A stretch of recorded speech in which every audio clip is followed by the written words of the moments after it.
What's going on, everyone? Swayze back again with another edition of Rocket League Decision Making, a series of video where we look at a specific player and 3 or 4 key moments in a match and what their thought process was as they were going for that pass or that shot or that whiff, whatever, what have you be. Today I'm here with the Tank 8925. Tank, would you like to say anything to everyone before we get started? Hello. How's your evening going? Fantastic, Tank. You're never a creepy guy.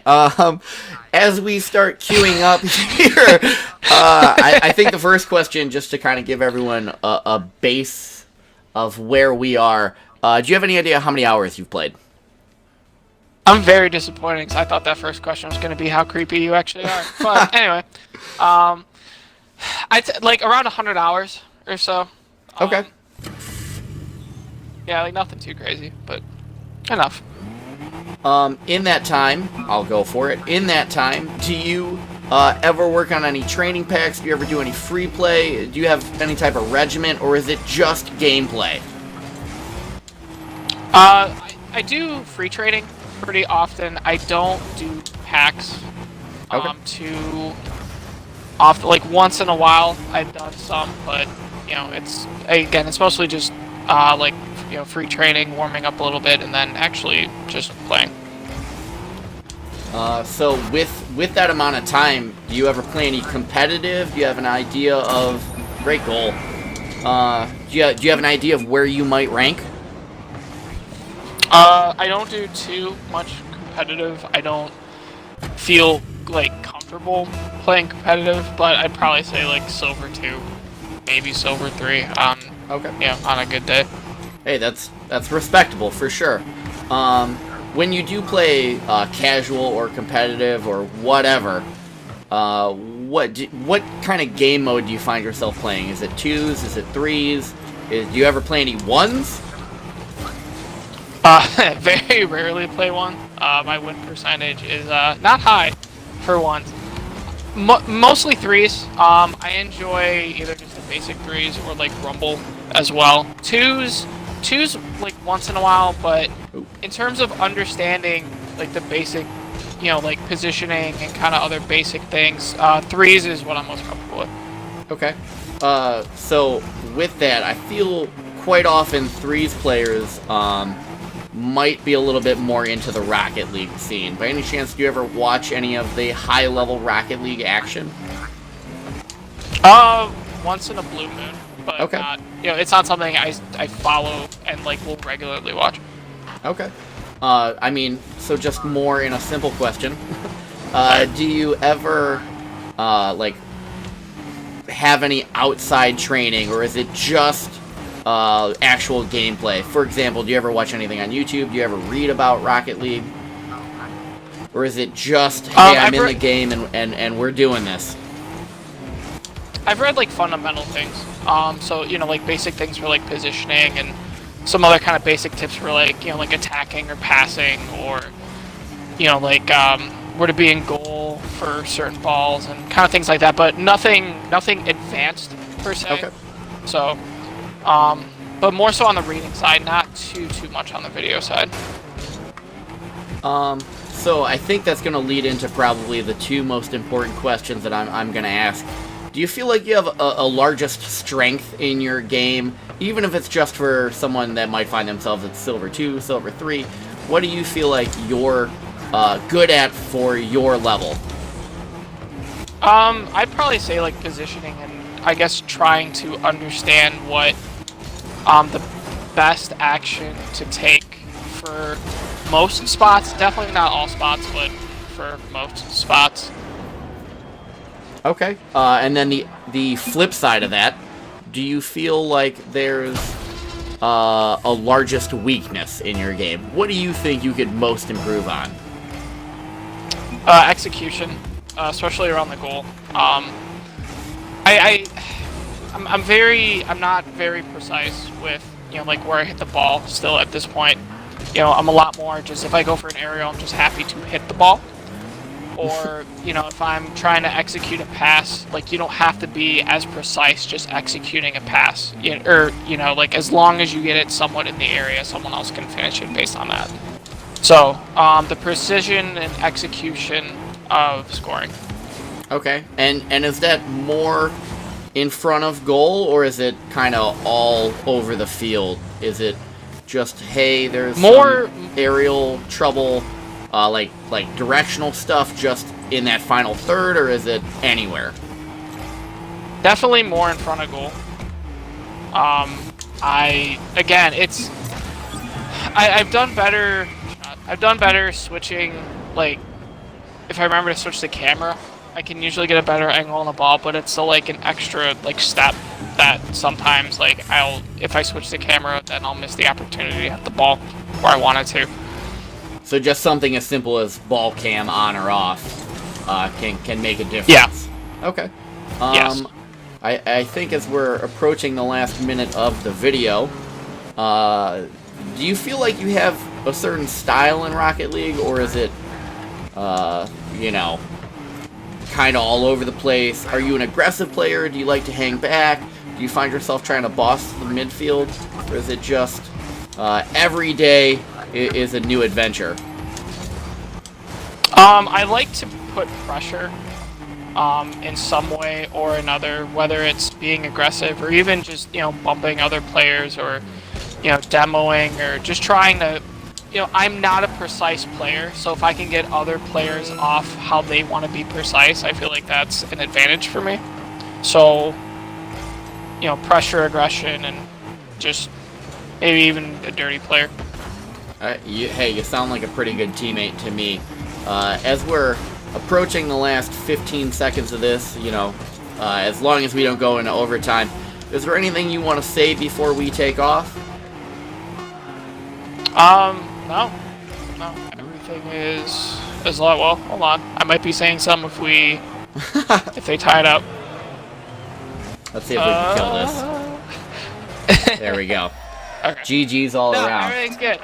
Everything is good. We're here with the Tank 8925, back with an episode of Rocket League Decision Making, second part of this episode. Tank, how are you doing? Doing good, man. How are you doing? Living the dream every single day. Aren't we all? Perfect. Let's just jump right into it. I've said this before, and I'll say it again. Distortion on any car looks great, especially on the Octane. Thanks. Personal favorite of mine.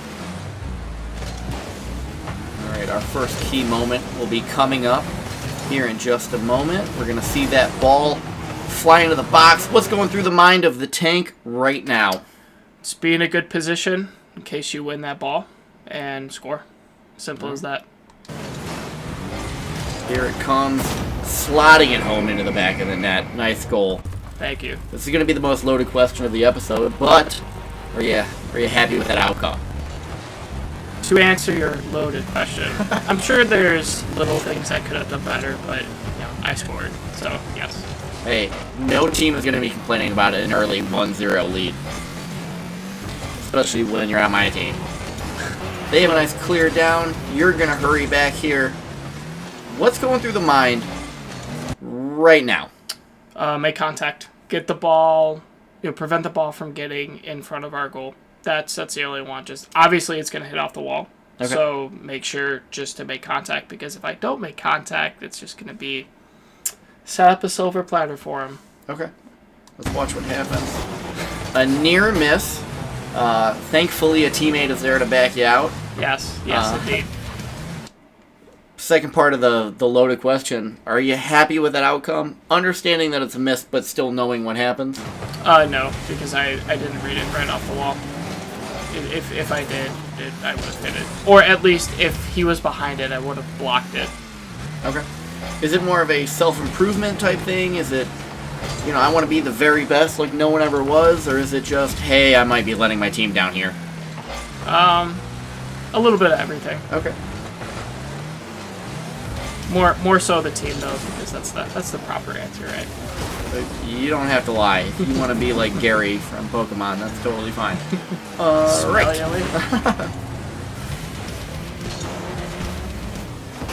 That's a great recovery. Anytime you get bumped onto the wall, you can get your wheels facing down.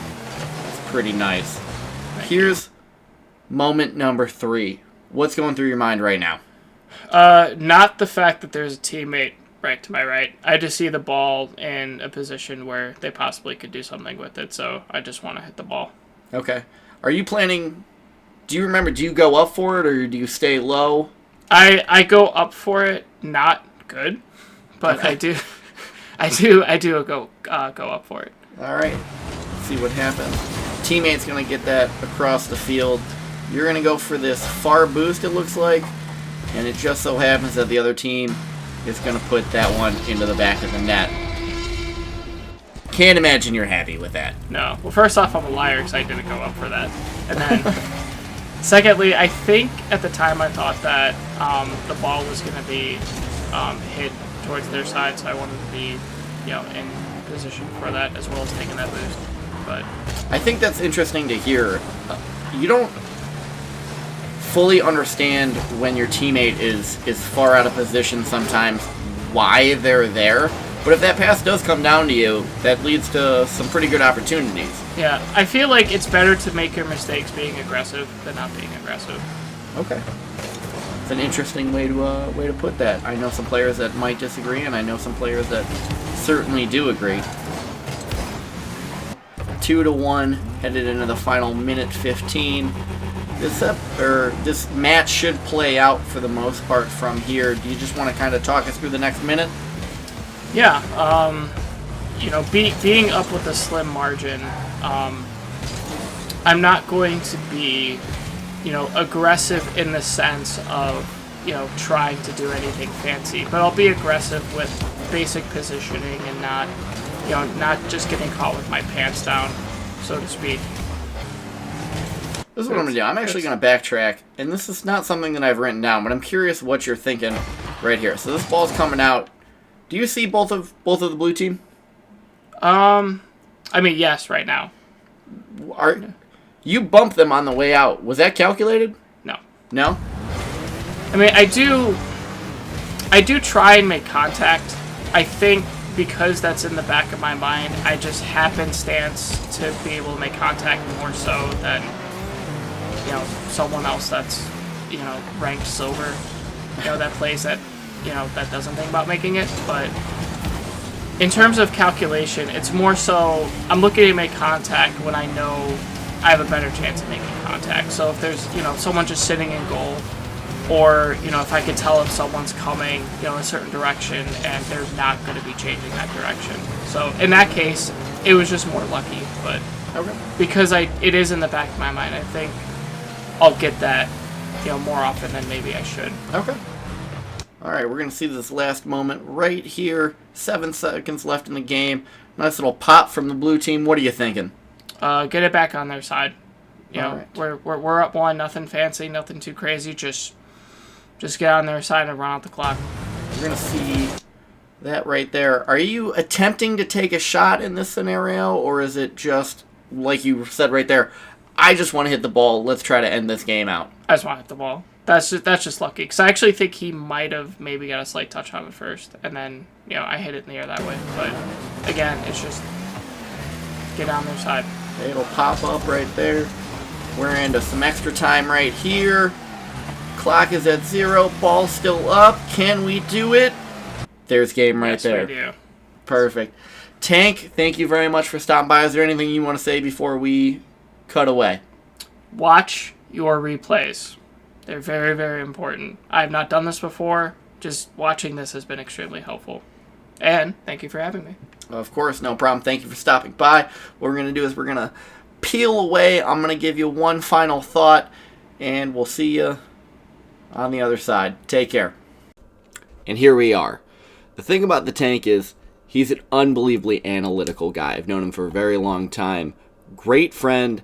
And the way he breaks things down in his life, especially with Rocket League, is very unique. It's more than I've seen other people do. And for someone with 100 hours, he tends to do it pretty well. I think he is a little bit above where he could be in that time frame. A few ways that he manages is just playing within his means. He doesn't go for anything crazy. He talked quite a bit about his positioning and just trying to be in the right spot. He mentioned a few times that watching others and reading a little bit about Rocket League has helped get him where he needs to be. And his closing words on the video of watching your own replays and how important that is really paints that full picture at the end of this episode of who the tank is and some important takeaways to help improve your own game. So, if you enjoyed, like, comment, subscribe, and I'll answer whatever comes up in those comments. See you soon.